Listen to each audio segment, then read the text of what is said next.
Buenas tardes, Magandan Japón, señor Lahat. Muchas gracias por seguirnos desde sus casas. Maramin, Salamat, señor Paksubaybai, Mula, señor Bajay. Bienvenidos al Instituto Cervantes de Manila, donde seguimos nuestra misión de difundir la lengua española y la cultura en español. La pandemia nos ha obligado a prestar atención a herramientas digitales que estaban ahí, pero de las que no aprovechábamos todo su potencial. Ahora estamos obligados a ello. Y haciendo de la necesidad virtud, podemos llegar a personas que están muy lejos de nosotros. Ahora, por ejemplo, usted puede seguir un curso de español, de lengua española, del Instituto Cervantes desde cualquier punto de la geografía filipina. Y además pueden inscribirse cualquier día del año, ya que la programación de cursos es continua. Y esta plataforma de Zoom que nos acoge nos permite tener con nosotros, con mucha mayor facilidad que antes, a destacadas personas del panorama cultural en español, como es el caso de nuestro invitado de hoy. El año próximo conmemoraremos el 500 aniversario de la expedición que el rey de España, Carlos I, envió a las Molucas al mando de Magallanes. Fue gracias a esa expedición que por primera vez españoles llegaron a estas islas que con el tiempo se denominarían Islas Filipinas. En ningún momento el objetivo de Magallanes fue dar la vuelta al mundo, de hecho no llegó a darla. Tras un cúmulo de circunstancias adversas, incluida la muerte del propio Magallanes, tal hazaña, que constituyó un hito en la historia de la humanidad, la materializó el piloto guipuzcoano Juan Sebastián Elcano. Nuestro invitado de hoy, Tomás Mazón, es probablemente la persona que más sabe de este viaje que cambió la historia.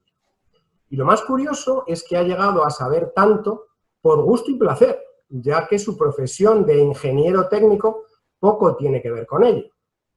Su web, rutaelcano.com, se ha convertido en la principal referencia en Internet sobre la historia de la expedición y recibe en la actualidad unas 35.000 visitas mensuales.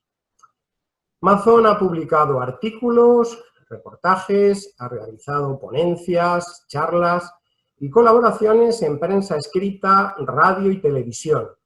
Es autor del libro Elcano, viaja a la historia, ensayo histórico que verá la luz muy pronto. Buenos días para ti, Tomás. Muchas gracias por aceptar nuestra invitación. ¿Cómo estás? Muy bien, Javier. Encantado, sobre todo, de estar con vosotros, de que me hayáis invitado a compartir este rato de la historia de la expedición y encantado también por, de este modo, ser partícipe de esta actividad cultural que desarrolla el Instituto Cervantes de Manila tan extraordinaria. Yo, desde que os conozco, me tenéis admirado.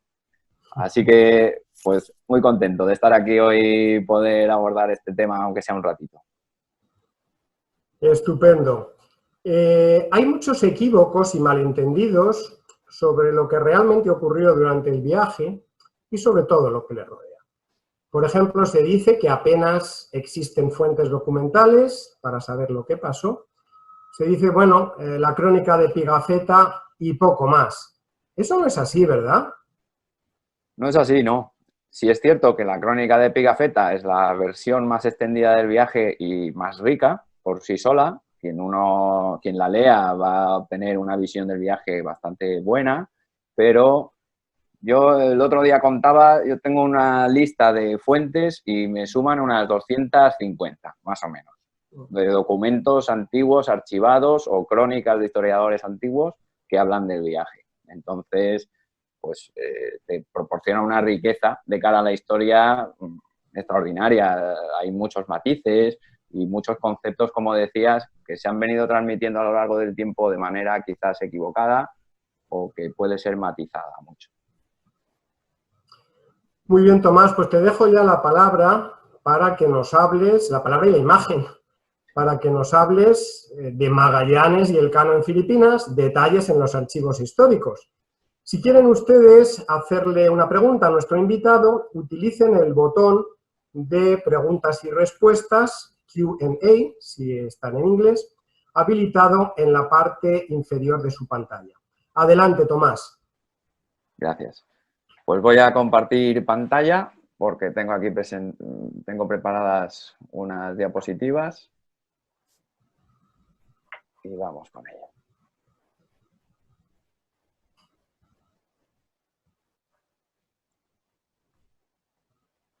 Creo que se ve bien ahora la pantalla completa, ¿verdad? Yo creo que sí. Bueno, lo primero es un mapa en el que nos ubiquemos de dónde están las Filipinas, en el extremo oriental de Asia, y la expedición llegó a ellas después de atravesar el Océano Pacífico por primera vez. Fue una navegación extenuante de cerca de 4 meses, aunque habían podido detenerse en la isla de Guam una semana antes de llegar a las Filipinas. Toda esta travesía que se tuvo que hacer desde la isla de Guam hasta Filipinas duró solamente una semana, fue muy rápida. Y allí estuvieron recorriendo bastante tiempo un entorno muy concreto, que es el de esta zona de aquí. Lo primero que hicieron fue divisar una pequeña isla de Suluán, que ocurrió el 16 de marzo de 1521, y al llegar a ella se dieron cuenta, avistaron otra mayor un poco más atrás. Entonces desembarcaron directamente ya en ella. Esa era la isla de Umunu o Homonjón. Aquel momento, pues evidentemente, hasta allí habían muerto 12 personas durante la travesía del Pacífico, pero había mucha gente enferma a bordo de las 3 naos que por entonces conformaban la expedición. Habían salido 5, pero bueno, ya solo quedaban 3 y unas 115, 116 personas. Habían muerto 12, como digo, y en Filipinas, ahora en estos primeros meses, todavía siguió muriendo gente por la enfermedad que habían contraído durante la navegación del Pacífico. Hasta 21 personas. La fuente que yo creo que, aparte de la de Pigafetta, la fuente que mejor narra todo este paso por las Filipinas, o Islas de San Lázaro, como ellos llamaron, es la relación de Ginés de Mafra, que es también una persona que iba a bordo y dejó a un amigo un relato sobre la expedición y ese amigo anónimo la escribió. Esto se encuentra en la Biblioteca Nacional de España y la verdad es que les recomiendo que la lean, vayan allí a la web de la Biblioteca Nacional, la descarguen, porque no solo cuenta la historia del viaje de la expedición esta de la primera vuelta al mundo con mucha profusión, sino que además llega a narrar las siguientes que hubo en el Pacífico hasta la de Villalobos. Y es un relato verdaderamente extraordinario. En esta narración, cuando comenta el hecho de llegar a esa primera isla, la verdad es que resulta bastante cómico porque cuenta cómo allí mandó Magallanes a un hombre que se llamaba Heredia, que era escribano de la nao, que fuese en tierra con un indio que llevaban. Este indio que llevaban es el famoso Enrique de Malaca, una persona que había viajado desde Malaca con Magallanes. En su momento, en la juventud de Magallanes, él había participado en la conquista de Malaca por los portugueses y se había traído a Europa a este Enrique. Entonces Enrique participó aquí en la expedición y desembarcó en aquella primera isla, porque decían que era lengua porque sabía hablar malaya, que es lengua que en todas aquellas partes es muy común. Mas por entonces el intérprete aprovechó poco porque con el deseo que él llevaba y con el buen aparejo que en la tierra y en los naturales de ella halló, se emborrachó con el vino que le dieron. O sea, este hombre, Enrique, pues evidentemente la alegría que tenía allí fue para él irrefrenable, ¿no?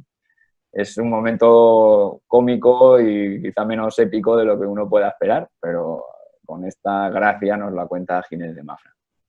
Aquí, por cierto, el hecho de que Enrique entendiera aquella lengua para nuestros hombres fue la confirmación de que el mundo era redondo. Era la primera confirmación empírica de esto. A continuación, continuaron viaje y se detuvieron en otra isla que llamaron Mazagua, donde decían la gente es muy buena. Este es el derrotero que vino en la nao Victoria, que se atribuye a su piloto Francisco Albo. Decía así, y fuimos al sudoeste a dar en una isla pequeña y es habitada, y llámase Mazagua, y la gente es muy buena. Efectivamente, allí en Mazagua fueron muy bien tratados y pudieron reponerse. Allí, por cierto, se celebró la primera misa en la historia de las Filipinas. Lo que pasa es que hay un problema historiográfico con la ubicación de Mazagua. Si uno analiza el derrotero, parece bastante claro que se trata de la isla que actualmente se llama Limasaua. Pero hay una tradición de siglos por la que Mazagua se creía que era Butuan. Este es el mapa que hizo en 1735 Pedro Murillo y Velarde, que es una maravilla. Aquí lo vemos en pequeño, pero en internet lo pueden descargar en buena resolución y vale la pena detenerse a ver sus detalles.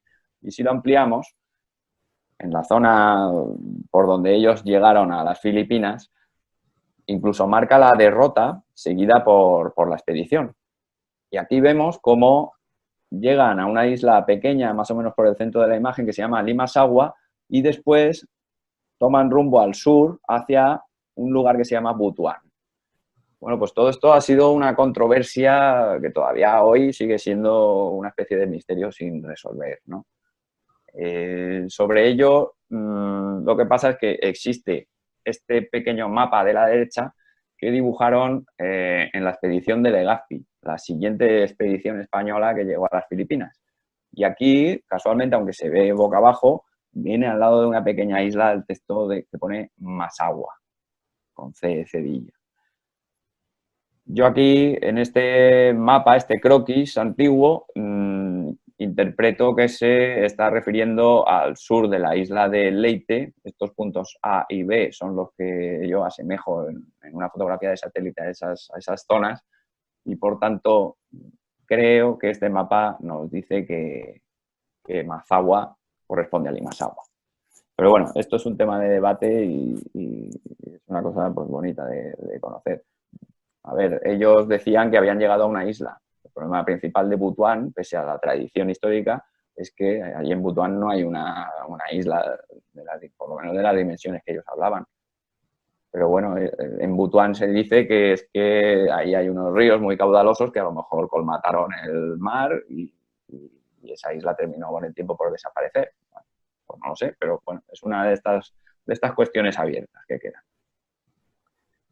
La Armada, a continuación, en vez de poner rumbo sur a las Molucas, ellos lo que tenían era mucha necesidad de víveres, porque claro, venían de cruzar el Pacífico completamente desabastecidos, así que preguntaron a aquel rey local de la isla de Mazagua por algún lugar en el que pudieran verdaderamente aprovisionarse y llenar las naos, y les recomendó ir a Cebú, la ciudad de Cebú.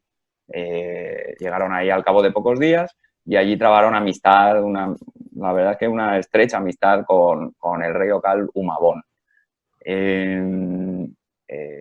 Allí lo que pasa es que Magallanes, esa amistad de Magallanes con el rey Humabón terminó por hacer que el propio Humabón y miles de personas allí se cristianizaran, fueran bautizadas. Ante esa escena que Magallanes asistió a ella conmovido, llorando, decía Pigafetta, ¿no? Sin embargo, había otros reyes del entorno que no veían bien la llegada de los castellanos. Además, Magallanes quiso ponerles un tributo. Ese tributo no lo pagaron completamente. El tributo eran unas cabras y cosas de ganado y cosas así, ¿no? De comida. Y se negaron a pagarlo por completo. Y entonces Magallanes quiso acudir a castigarlos. Una decisión que fue discutida y, desde luego, a la postre fatal. Normalmente pensamos que fue una sola vez la que acudió Magallanes a castigar a este Lapu-Lapu, que se llamaba este líder de la isla de Mactán, vecina a Cebú, pero son dos las veces que acudieron allí. Nos lo dice el testimonio de Martín de Ayamonte, que fueron 2 veces a Mactán, y también Pigafetta habla de que allí había una ciudad que acudieron a quemar. Entonces, parece claro que fueron 2 veces allí. Y precisamente quizás después de no tener oposición en esa primera vez, porque no consta que muriera ninguna persona, pues se confiaron excesivamente, Magallanes se confió demasiado y acudió pues, con unas malas condiciones, incluso rehusando la ayuda que le ofrecía el rey de Cebú para luchar con la Pulau. Lo que más me transmite a mí la sensación de cómo estaba la gente allí a bordo cuando Magallanes toma esta decisión es la relación de Ginés de Mafra nuevamente, que dice que Magallanes perdió mucha autoridad porque un hombre que llevaba sobre sí un negocio de tanta importancia no tenía necesidad de probar sus fuerzas, porque de la victoria se sacaba poco fruto para el hecho que entre manos tenía. Cuestionaba así Ginés de Mafra lo que estaba haciendo Magallanes. Magallanes allí, como todos sabemos, murió. Murieron otras 7 personas en aquella pelea. Y sobre ello, pues bueno, no, es que no tengo tiempo realmente de extenderme. No es tampoco la idea de esta exposición contar con detenimiento cuál fue la historia del viaje allí, sino atraer la curiosidad para que ustedes mismos se interesen por ello y localicen la información que tenemos sobre esto, que es mucha y muy rica, ¿no? Entonces me voy a centrar en temas quizá desconocidos o que para la gente que ya conozca esto un poco puedan no conocer o conocer regular, ¿no? Porque no son temas fáciles. Se dice a veces que Magallanes viajaba con un hijo bastardo no reconocido. Y eso la única fuente existente donde encontramos esta referencia se trata de una crónica posterior de Agandúrul Moriz, que decía que con gran coraje peleaban mataneses y castellanos cuando atravesó una flecha al hijo bastardo de Magallanes, llamado Rebello, mancebo brioso, y que hacía muy bien su deber, y luego cayó muerto porque las flechas llevaban fortísima ponzoña. Viólo el padre y sintiólo tanto que, adelantándose del pequeño escuadrón, se metió entre los indios como un loco, donde hizo con una espada y rodela maravillas, y aunque por socorrerle se adelantaron los nuestros, los enemigos habían cerrado con él y, en fin, acabó la vida allí miserablemente. Efectivamente, los indígenas tenían una superioridad numérica enorme y se abalanzaron sobre Magallanes, al que reconocieron como líder de los castellanos, y bueno, pues murió allí en aquella playa. Pero claro, esto nos deja la duda, ¿no? ¿Y quién es este Cristóbal Ravelo? Bueno, pues si vamos a la relación de fallecidos que se trajo a bordo de la nao Victoria, se iban apuntando diariamente quién moría. Pues encontramos el día que murió Magallanes, que a 27 días de este dicho mes de abril mataron al capitán general Fernando de Magallanes unos indios en una isla que se dice Mactán, yendo el dicho Fernando de Magallanes a pelear con los indios. Y a continuación murieron 27 personas, pero el siguiente al que mencionan es a Cristóbal Ravelo. Este día mataron los indios en esta propia isla a Cristóbal de Ravelo, criado del dicho Fernando de Magallanes y, ojo con esto, capitán que era al presente de la nao Victoria. Que este hombre, que era un joven criado soldado de Magallanes, hubiera sido designado como capitán por Magallanes de la nao Victoria, nada menos, pues la verdad es que da que pensar. Desde luego era alguien muy de su confianza. Y por otro lado tenemos una de las listas de embarcados en las que la Casa de Contratación de Sevilla apuntaba el sueldo estipulado a cada uno de los tripulantes y quiénes eran sus parientes más directos por si fallecían, entregarles a ellos la herencia. Dice así: Cristóbal Ravelo, criado del dicho capitán, natural de Porto se entiende, Portugal, hijo de Duarte Ravelo y Catalina Rodríguez do Puerto. Ha de haber de sueldo a 1.200 maravedís por mes. En fin, aquí, él cuando se embarcó, este Cristóbal Ravelo, no dijo desde luego que era hijo de Magallanes y posiblemente no lo fuera. Él aquí declaró que era hijo de un tal Duarte Ravelo. En fin, es uno de estos pequeños misterios que nos traen las fuentes. Una vez murió Magallanes, como decía, allí murieron 8 personas, pero lo peor vino a continuación.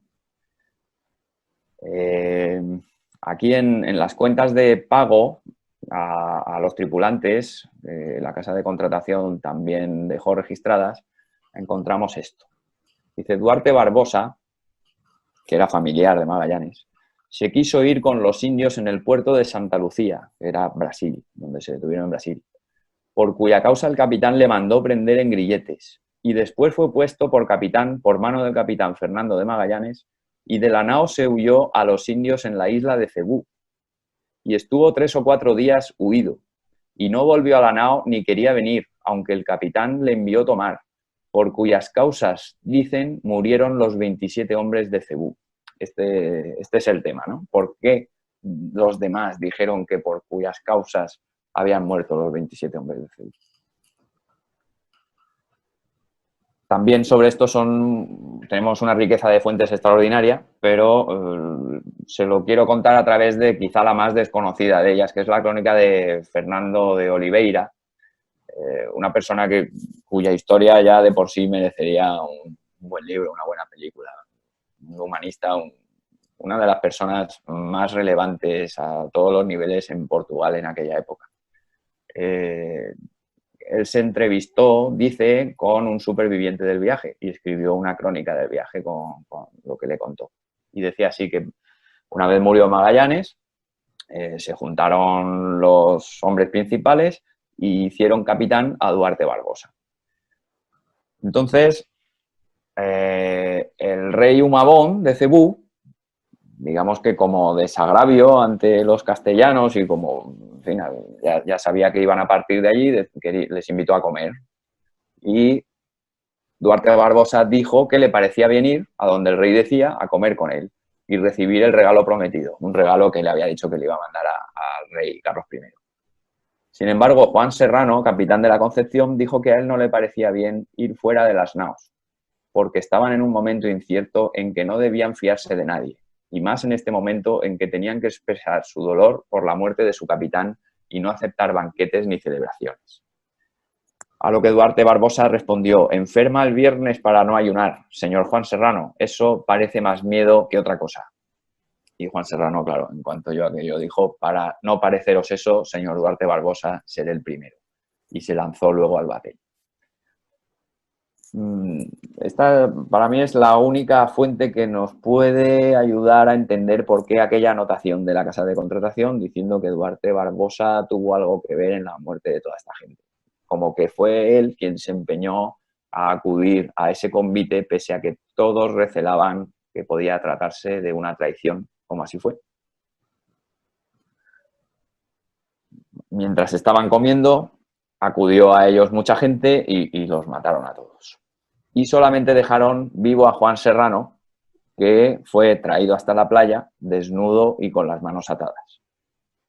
Al ver esto los de las naos preguntaron qué cosa era aquella y él respondió que todos los otros eran muertos y que por él le pedían 2 bombardas.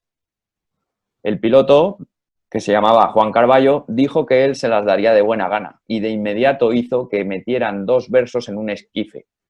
Los paganos, después de que estuvieron en posesión de las bombardas, dijeron que eran pequeñas y que les diesen unas brazas de paño. Los nuestros les dijeron que les darían tantas como quisieran, pero que pusieran a su hombre en lugar seguro, donde no lo volvieran a tomar. Mas ellos no quisieron. Con esto, evidentemente, demostraban que no tenían ninguna intención de conseguir ninguna pieza, de nada de lo que pedían. Lo que querían era tomar las naos. Con ello dieron a entender que todo era una traición y Juan Serrano dijo que pensaba que estaban esperando un refuerzo, por mar y por tierra, para tomar las naos, y que por ello debían partir enseguida porque era preferible morir él solo antes que perecer todos. Por esta razón, los nuestros, viendo el peligro y por no correr uno más grande, se dieron a la vela. Esta es una versión sobre estos hechos muy diferente a la que, por ejemplo, Pigafetta contaba, ¿no? En la que Juan Serrano quedaba en bastante peor lugar, quedaba como gritando y maldiciendo al capitán Juan, al piloto Juan Carballo, por dejarlo allí. Aquí es una visión que queda bastante mejor parado Juan Serrano, digamos, de manera incluso heroica, ¿no? Fue un momento verdaderamente duro para los que tuvieron que marchar. No tenían otra alternativa y tuvieron que abandonar allí vivo a Juan Serrano. Por eso, este documento que se encuentra en el Archivo Nacional de Torre do Tombo, en Portugal, a mí me resulta muy conmovedor, me parece extraordinario. Es una joya total. Y quería comentarles sobre él.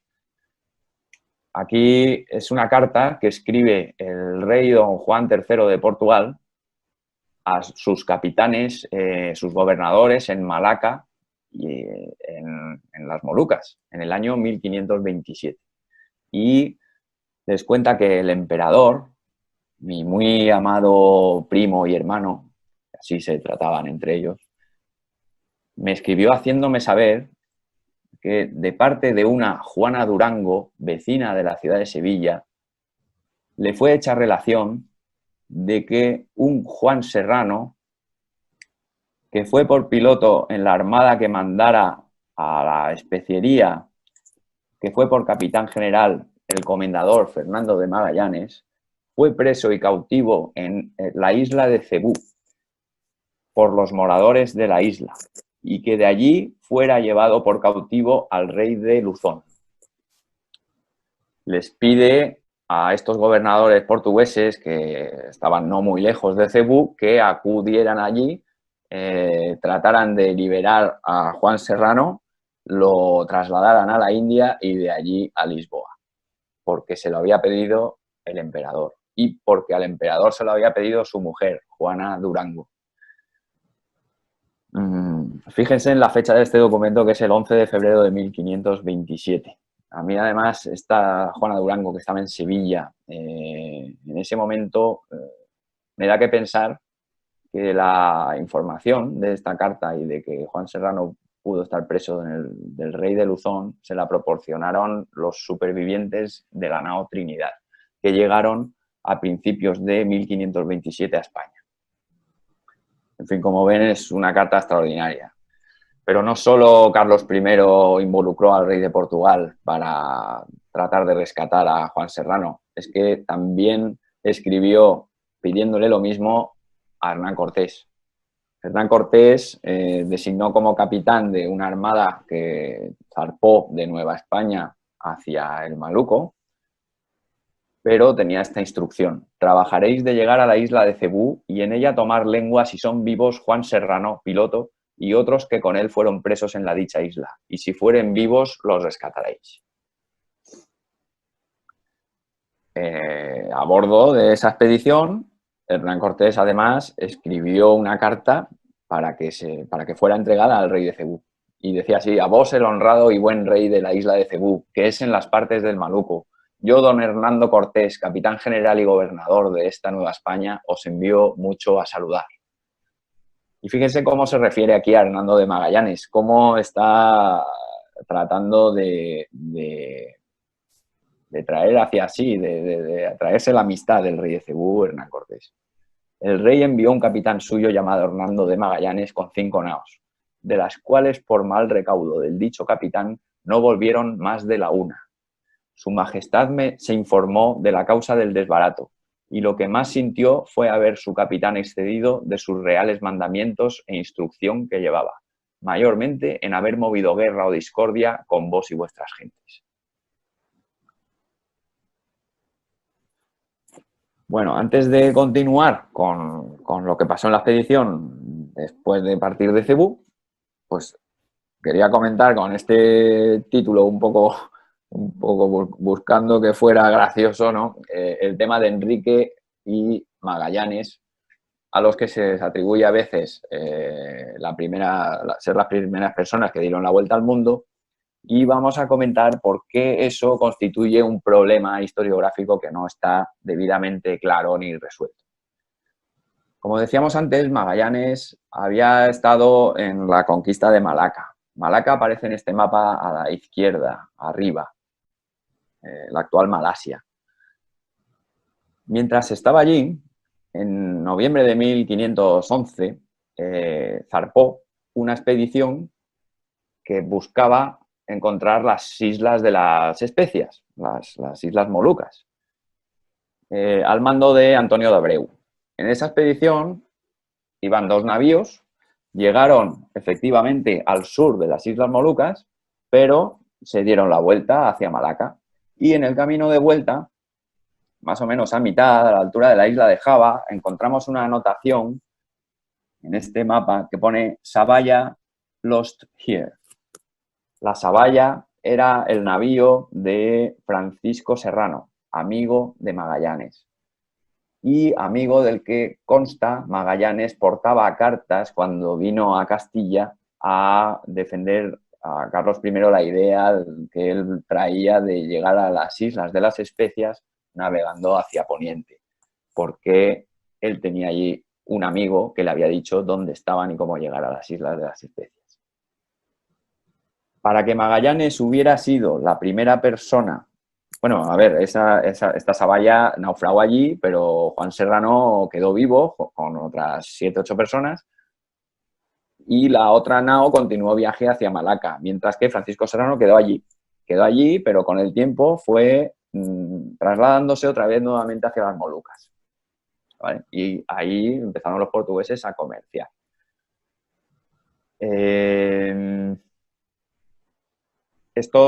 Vamos a ver, si Magallanes hubiera ido, que esta es la cuestión, a bordo de esta expedición y él hubiera regresado a Malaca, efectivamente sería la primera persona en haber dado la vuelta al mundo. Lo que pasa es que no hay ningún registro que nos permita afirmar que Magallanes viniera a bordo. Cebú se encuentra al norte de las Islas Molucas y, por tanto, entre Malaca y Cebú hay unos 2.500 kilómetros que, en principio, fue lo que le faltó a Magallanes y a Enrique para completar la vuelta al mundo. Solo pudieron haberla dado en caso de que hubieran viajado aquí, pero no hay registro de ello. Sin embargo, Pigafetta, en su relación, sí dijo que Magallanes era la primera persona que había dado la vuelta al mundo. Y solo por eso ya ese concepto ha quedado y, desde luego, pues muchísima gente piensa que fue así. Pero realmente es algo que no lo sabemos. No lo sabemos. Y si no lo sabemos, no podemos decir que lo sea. Es mi manera de verlo. Y con Enrique pasa un poco lo mismo. Enrique era de Malaca, no sabemos si en algún momento de su vida viajó hasta allí, hasta Cebú. Como hemos visto al principio, él entendía la lengua malaya, que decía Ginés de Mafra, es muy común en todas aquellas partes. Es decir, era como una lengua franca en aquel entorno y no necesariamente era exactamente la lengua nativa que él habló. Así que no podemos por ello asegurar que él provenía también de esa zona. En fin, es otro tema que quería tocar aquí porque evidentemente se habla mucho de ello y muchas veces sin el suficiente conocimiento de causa. Esta expedición, lo que sabemos de ella, de la expedición de Antonio de Abreu, lo sabemos porque quedó el derrotero de esa expedición escrito por su piloto, Francisco Rodríguez. Bueno, la expedición ya quedó muy diezmada, murieron 27 personas y zarparon de Cebú al fin hacia el sur. Nuevamente hacia el sur y se dirigieron hacia... Bueno, realmente no sabían, ellos buscaban las Molucas, pero no sabían dónde estaban. Aquí ahora había muerto Magallanes, estaban desconcertados, con las naos sin provisiones y empezando a pasar hambre, miedo, porque la beligerancia que habían encontrado con la gente de tierra les daba miedo ahora parar en tierra para aprovisionarse y entraron en una fase muy complicada de la expedición. Terminaron acudiendo a la isla de Palawan y allí había gente en la costa saludando a los de las naos, pero claro, los nuestros recelaban. Y aquí dio un paso al frente quien era el despensero de la nao Trinidad, que decía así: recelándose de bajar a tierra, dijo un hombre de armas que se llamaba Juan de Campos que le dejasen desembarcar, puesto que en las naves no había mantenimientos y que podría ser que encontrase alguna manera de procurárselos. y que si le matasen, que en ello no perdían gran cosa y que Dios se compadecería de su alma. Pues este hecho heroico de Juan de Campos tuvo su recompensa porque allí los naturales de aquella isla le trataron muy bien, se dedicaron toda la noche a desgranar arroz y se lo vendieron posteriormente a los de las naves. A continuación pasaron a Brunei, de la que habían oído que era una ciudad opulenta. Aquí no podemos entrar a comentar todo lo que pasó en Brunei, porque fue, la verdad es que mucho, pero las cosas se torcieron nuevamente. Espinosa, Gonzalo Gómez de Espinosa y Juan Sebastián Elcano fueron secuestrados, fueron retenidos durante 15 días. Otras personas también lo fueron, aunque estas otras no fueron liberadas. Y Gonzalo Gómez de Espinosa amenazó al Rajá de Brunei mandándole una cabeza cortada, decapitada de un capitán de uno de los navíos con los que luchó en puerto, que aparece en su escudo de armas, en ese escudo de armas que le fue concedido a Espinosa cuando volvió a Castilla. Después de que salieron de Brunei, allí en Brunei lo único bueno para lo que sirvió aquel paso fue que les dijeron que para buscar la especiería deberían dar la vuelta por el camino por el que habían venido y dirigirse hacia la isla de Mindanao, donde allí probablemente encontrarían quien les pudiera guiar hasta las Molucas. Sin embargo, al norte de la isla de Borneo, tuvieron necesidad de detenerse en una isla y allí depusieron al que había asumido el mando, el piloto Juan López Carballo, por la actuación que estaba haciendo en deservicio de su majestad, ¿vale? Y lo sabemos por este texto, la anotación del pago a Juan Sebastián del Cano, que dice que fue por maestre de la nao Concepción y mudado de ella con mandado del capitán, vino en la nao Victoria por capitán. Sirvió de maestre hasta que, desde que partió de Sevilla, que fue a 10 de agosto de 1521, hasta el lunes 16 de septiembre de 1520, de agosto de 1519 hasta el lunes 16 de septiembre de 1521. Es decir, el 17 de septiembre de 1521, Juan Sebastián Elcano pasó a ser capitán de la nao Victoria. Y también en esa misma fecha, Gonzalo Gómez de Espinosa asumió el mando de la expedición. Con ellos dos cambió por completo ya la manera de actuar. La isla en que esto ocurrió no está claramente referenciada. Lo único que sabemos de ella es lo que decía Pigafetta, que entre el cabo norte de Borneo, y la isla de Cimbombón, a 8 grados y 7 minutos de latitud, encontramos un puerto muy cómodo para carenar nuestros navíos. Tuvimos que emplear 42 días. Bueno, pues fue una de estas, cualquiera de estas islas. A continuación, para saber bien qué ocurrió desde este momento hasta que llegaron a las Molucas, la mejor fuente que tenemos es el llamado Libro de las Paces. El Libro de las Paces que escribió Martín Méndez, que era escribano, y en él fue anotando sobre todo los encuentros amistosos con las gentes con las que se fueron encontrando. Pese a que la manera de actuar que tuvieron aquí fue un poco...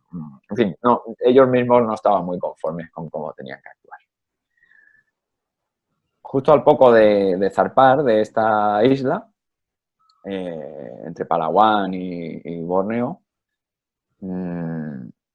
tuvieron suerte, entre comillas, porque se cruzaron con un parao en el que venía mucha gente y resultaba que venía un gobernador de Palawan. Entonces, dicen así, nosotros, esto que le pedimos, no se lo pedimos por rescate de él ni de su hijo ni hermano, que venían allí con él, sino por la necesidad que las naos tienen de bastimentos, que si los hubiéramos de rescatar, solo al dicho Tuan Mahmud no lo diéramos por 20.000 ducados. Esto, al final lo que pasó aquí fue que desde este momento, para conseguir comida de la que seguían necesitando, ya no se fiaban de bajar a tierra. Y lo que hacían era abordar los navíos con los que se iban cruzando. Sin embargo, lo hacían dándoles buen trato. Aquí pidieron comida, ese gobernador consiguió más comida incluso de la que le habían pedido, firmó esas paces de Martín Méndez, vasallaje a Carlos I y, en fin, se fueron de allí habiendo sellado una gran amistad. Esto continuó en adelante, volvieron a cruzarse con otros navíos, seguía pasando esto y ellos lo que buscaban era realmente gente que les supiera guiar hacia las Molucas, ¿vale? Llegaron a la isla de Joló, llegaron al sur de la isla de Mindanao a continuación y allí por fin sí, lo primero, encontraron las primeras especias, canela, que supongo sería una gran alegría para ellos, y a gente que sí decían que les sabía llevar a las Molucas. Estamos al sur de Mindanao y ya les quedaba ese último tramo hasta las Islas Molucas. Ya ahí empiezan a salir de las Filipinas, ¿verdad? Ya por ir terminando, les quería comentar, a bordo hubo 13 indígenas, a bordo de la nao Victoria, la nao que zarpó camino a España para dar la vuelta al mundo. La otra nao, la nao Trinidad, sufrió una avería en las Molucas y optó por otro camino. Pero de esta gente que venía en la nao Victoria tenemos, por ejemplo, a Juan de Pegu, indio de Maluco, que dicen, al que le pagaron la casa de contratación 15.750 maravedís por el clavo que portaba. Tenemos constancia de un Francisco que al parecer murió porque aquí queda anotado que la casa de contratación pagó su entierro. Y también hay una lista aquí, Tuan Ponsom, Tuan Bodiman, Pece Culao, Cape Moro, gentes árabes, musulmanes, que tomaron en un junco, ¿vale? Lo que pasa es que esta gente que tomaron en un junco, como dicen aquí, en buena guerra, una vez llegaron a las Molucas, fueron tratados como hombres libres porque cargaron en la nao, este primero, Tuan Ponsom, 10 quintales de clavo, por el que este Tuan Ponsom, si hubiera llegado vivo, que desgraciadamente estos hombres fallecieron, si hubiera llegado vivo y le hubieran pagado igual que hicieron con Juan de Pegu, se habría embolsado más de 150.000 maravedís. Era una verdadera fortuna en clavo lo que llevaba esta gente. Y bueno, y por fin llegaron a las Islas Molucas, el objetivo del viaje, el objetivo soñado por Magallanes, no el de dar la vuelta al mundo, como decía Javier, sino llegar aquí. Este viaje de la vuelta al mundo fue ya un nuevo objetivo que los supervivientes se adoptaron para sí en este momento. Y aquí decían de esta manera cómo vemos que no tenían buena conciencia por esta manera de obrar capturando naos en el camino. Decían, nosotros todo esto que hemos hecho lo hicimos por venir a las islas de Maluco y a su tierra, donde ahora estamos, y no por hacer mal a ninguno. Eso lo decían al rey de Tidore, de las Islas Molucas. Y ahora nosotros, por le servir, le queremos dar los hombres todos que tomamos en el Patao de Mindanao y el piloto que tomamos en Sarangani, para que los envíe a sus tierras, salvo 2 hombres de los de Mindanao que queremos llevar a Castilla. Y asimismo le queremos dar 3 mujeres que en las naos traemos, del junco que tomamos del rey de Luzón, tras Borneo, las cuales mujeres los gobernadores y oficiales de la Armada se las presenten en nombre del emperador, nuestro señor, y le entregue a aquellos hombres de Mindanao para que los envíen a su tierra, porque la voluntad del emperador, nuestro señor, es de tener paz y amistad con quien la quiere tener con él. Es decir, allí ellos se quedaron con quienes voluntariamente decidieron venir a España, como decía Antonio de Herrera, para conocer al emperador y estos reinos. El resto se los dejaron al rey de Tidore para que los devolviera a sus tierras, como vemos. Y con esto concluyo esta breve descripción del paso por las Filipinas, con estas imágenes que nos traen la unión del pasado con el presente. No hemos podido contar la historia con el detalle suficiente, pero allí en Cebú, Magallanes regaló una talla de un niño de madera que después fue encontrada por Legazpi. Desde entonces se procesiona y a día de hoy pues, se celebra por millones de personas allí en Cebú, el Sinulog. Tenemos la cruz de la primera misa, aquella que Magallanes contemplaba conmocionado. Ese mismo niño de Cebú lo tenemos en Valladolid. Y bueno, y esta foto de la catedral de Manila, que fue muy dañada por el terremoto del siglo XIX. Y bueno, hasta aquí. Ahora paso a contestar las preguntas que puedan tener. Muchas gracias, Tomás, y sobre todo enhorabuena por haber podido condensar en solo 30 minutos una historia apasionante, un capítulo de la historia, porque realmente el paso por Filipinas, Camino del Maluco, es uno de los muchos episodios. Yo les invito a todos ustedes a que visiten esa página web, rutaelcano.com, quien no lo haya hecho todavía, porque allí pueden encontrar toda la historia del viaje desde que salen de Sevilla en 1519 y hasta que llega la expedición, incluso hasta después de que llega la expedición, hasta que llega la Trinidad, 3 años después, al mismo punto de origen, e incluso después, ¿no? Cuando esos tripulantes de la nao Trinidad, la otra que sobrevivió hasta las Molucas por lo menos, cuando esos tripulantes dispersos y tras varios años de muchas peripecias llegarían también, ¿no? También llegarían a Sevilla. Bueno, aquí Tomás, como puedes suponer, en Filipinas, Enrique pues nos gusta mucho, ¿no? Es uno de nuestros personajes favoritos. Tenemos debilidad por Enrique y hay varias preguntas sobre él que ya ha respondido, pero otras que no.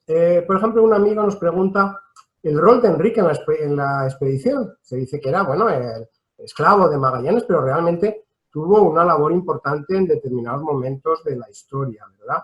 Y luego también nos preguntan qué fue de Enrique después de la muerte de Magallanes. Bueno, pues sobre lo primero de que era esclavo de Magallanes, así viene referenciado. Pero debemos entender esto de la esclavitud de una manera quizá diferente al concepto que tenemos en la cabeza siempre. Porque Enrique tenía un sueldo asignado bastante alto, de hecho. O sea, él cobraba tenía un sueldo de marinero, cobraba más que los pajes, más que los grumetes, más que los soldados. En fin, era un sueldo bien bueno, ¿vale? Realmente yo creo que la relación de Enrique con Magallanes era de sincera amistad. Yo creo que eso es lo que se transmite, ¿no? No como... Era un trato paternalista de Magallanes hacia Enrique. Y bueno, y Enrique fue un hombre fiel a Magallanes hasta que Magallanes evidentemente murió y él entonces ahí empezó a adoptar una actitud distante con los expedicionarios, ¿no? No quiso asumir que los demás le siguieran tratando de la misma manera después de que su amo hubiera muerto y él considerara que entonces había recobrado la libertad. Sobre qué pasó después con Enrique, desde luego lo desconocemos por completo. No hay ningún registro de ello. Sabemos que Enrique fue uno de los que acudieron a ese convite de Cebú y allí se le perdió la pista. Se dice que él fue, sobre todo Pigafetta, dice que él fue un instigador de aquel convite que terminó resultando una traición. Eso Pigafetta dudo que tuviera realmente datos verdaderos para poder hacer esa afirmación. No, es imposible que Pigafetta, estando en la nao, supiera a qué se dedicaba Enrique cuando bajaba a tierra. Y lo que pasa es que sí es verdad que el Cano mencionó a Enrique como instigador. Ya no solo fue Pigafetta, sino también el Cano después, cuando volvió posteriormente. Lo cierto es que dejamos de saber de Enrique allí en Cebú y quizá efectivamente pues volviera a su Malaca natal y se convirtiera en ese primer hombre al que le pudiéramos atribuir el mérito de la primera vuelta al mundo. Pero no lo sabemos. Muy bien. Nos preguntan también si los gobiernos de España y de Portugal han realizado o están realizando algo para poner en relieve esta hazaña. ¿Nos puedes contestar a esto? Porque además yo creo que has sido parte, ¿no?, de alguno de estos proyectos en marcha. Sí, aquí en España hay una comisión para la conmemoración del quinto centenario que aborda el tema desde varios ministerios, sobre todo el de Defensa y el de Cultura. Entonces, la Armada Española desarrolla una labor enorme, inmensa, para difundir la historia de la expedición y de la primera vuelta al mundo. El Ministerio de Cultura también hizo una exposición itinerante, el viaje más largo, que estuvo unos meses en el Archivo General de Indias, después va a estar en San Sebastián, en el Museo San Telmo, y en fin, en algún sitio más estará después. Y sí, hay muchos intentos por tratar de difundir esta historia porque es fantástica, es maravillosa. La gente cuando empieza a descubrir cómo fue, cómo se desarrollaron las cosas, cómo esa idea inicial de viajar a un lugar remoto terminó convirtiéndose en un y ahora más, y vamos a tratar de conseguir dar la vuelta al mundo, que es una historia verdaderamente fantástica. Entonces, pues yo creo que sí, que todas las actividades que tratan de promocionar el conocimiento de la historia tienen éxito, porque es que la historia solo necesita ser contada para triunfar, ¿verdad? Y Portugal, pues también, sí, Portugal también participa. Ahora con esto del coronavirus no sé cómo ha quedado la cosa, pero había pensado un encuentro entre los buques escuela de España y Portugal, según tengo entendido, allí en el Estrecho de Magallanes, en Punta Arenas, ahora en octubre, que se cumplen los 500 años del descubrimiento del estrecho. Y no sé, me imagino que ya habrán tenido que repensarlo, pero en fin, Portugal también se quiere unir a esto, cosa que a mí me alegra mucho que lo haga. Muy bien. Esta exposición de la que has hablado, el viaje más largo, hay proyecto de traerla aquí a Manila. La Embajada de España está haciendo gestiones para ello. Con el coronavirus, efectivamente, todo ha quedado un poquito ahí parado, pero confiamos en que el año que viene, que celebramos el 500 aniversario de la llegada de la expedición aquí a Filipinas, pues ojalá podamos tener esta exposición con nosotros. Has mencionado, por la pregunta de nuestro amigo, la implicación de Portugal. Y es interesante resaltar que durante muchos años entendemos que a Portugal pues, no le hacía mucha gracia recordar a Magallanes y recordar todo esto, puesto que Magallanes se fue a jugar con el equipo español, ¿no?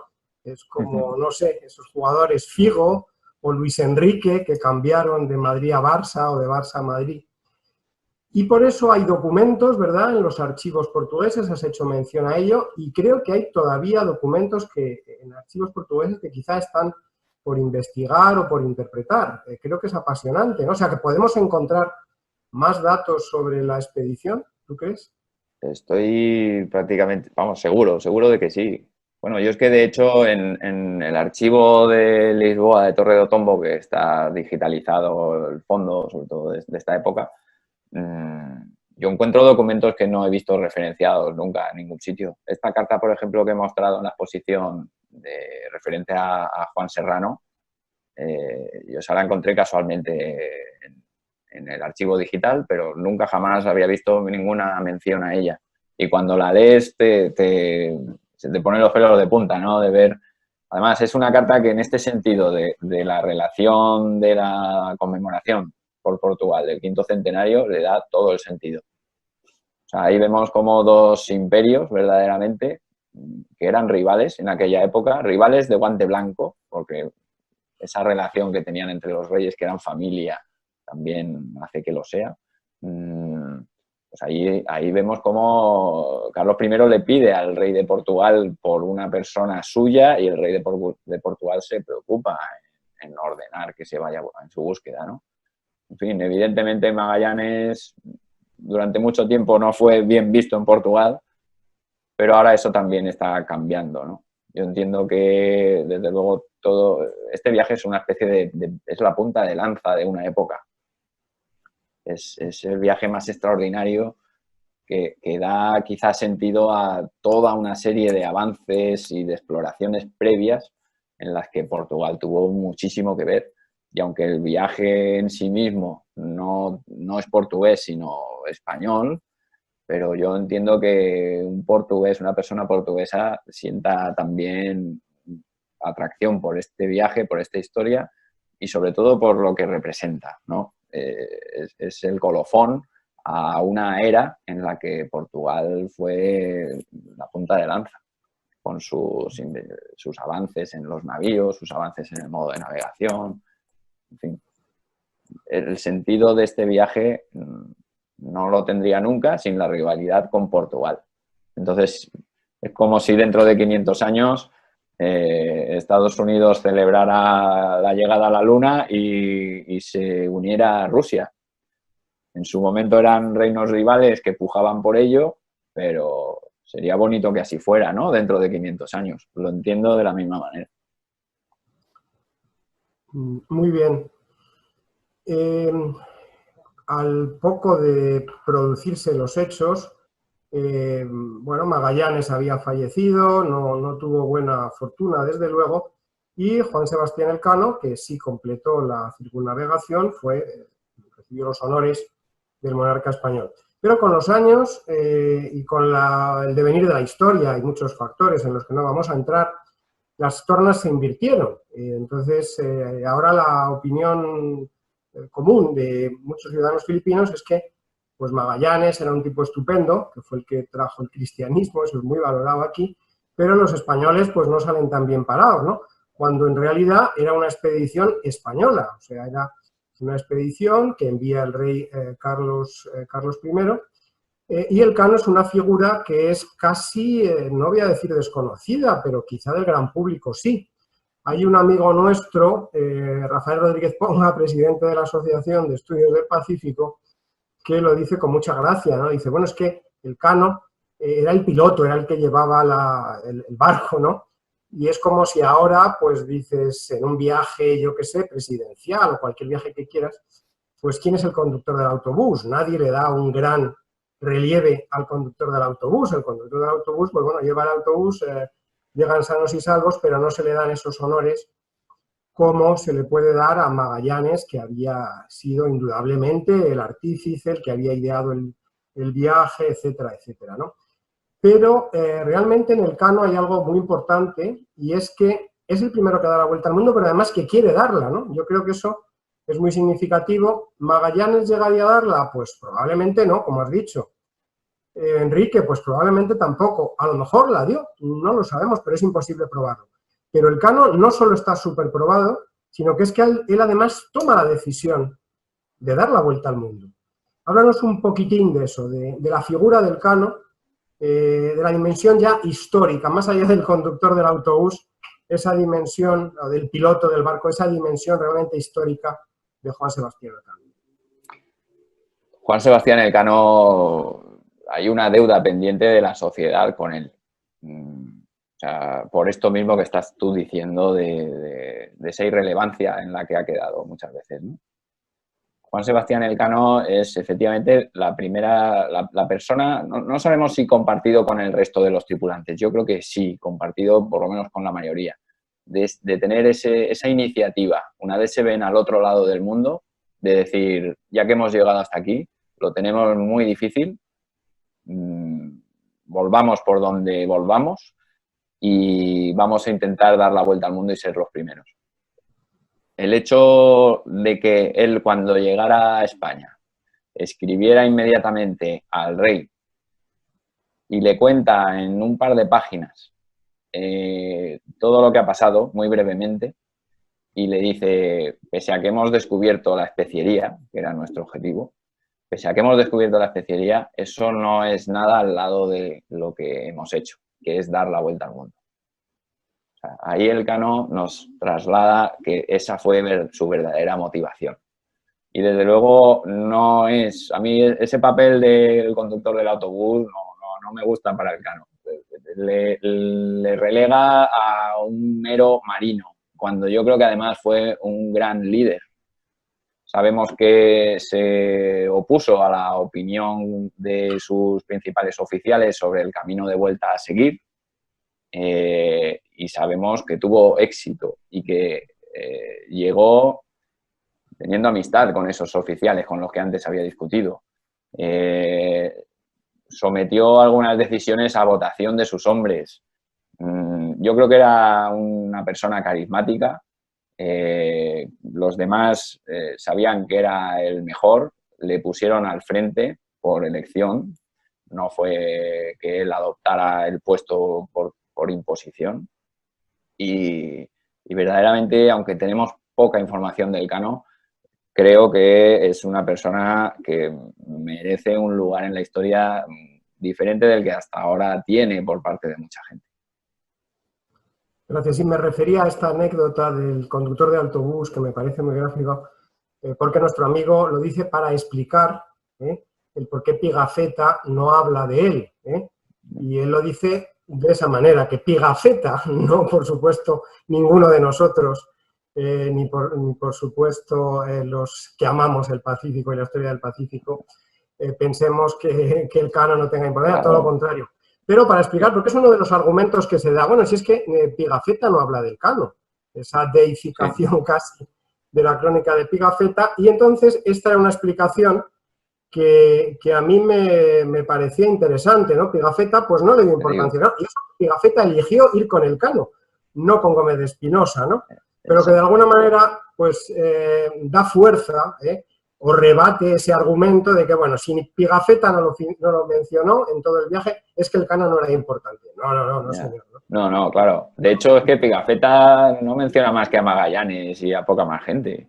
No, durante todo el viaje de regreso no menciona nunca a nadie, tampoco se refiere a Gonzalo Gómez de Espinosa, que era el capitán general después de Magallanes, en fin.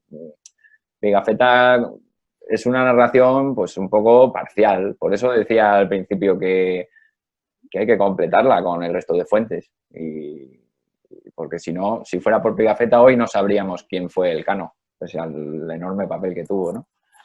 Claro. Pero no solo con el Cano, no había, yo creo que no había una animadversión de Pigafetta hacia el Cano, por el hecho de que no le mencionara. No era solo a él, era más gente. Y luego, por otro lado, si la hubiera habido, dudo que Pigafetta fuera el primero que cobró después de que volvieron, como así fue. Pigafetta cobró en noviembre y los demás no cobraron hasta marzo, abril. Entonces, si el Cano hubiera tenido un problema con Pigafetta, desde luego Pigafetta no hubiera cobrado antes que los demás. Estoy seguro. Muy bien, vamos a ir acabando ya. Hay amigos que nos preguntan por la web de la Biblioteca Nacional de España. Efectivamente hay documentos que pueden bajarse de la web. No me canso de repetir la página web de Tomás, rutalcano.com. También nos preguntan por esa gran incógnita de dónde fue la primera misa. También es algo que aquí en Filipinas preocupa, y si el gobierno filipino ha hecho...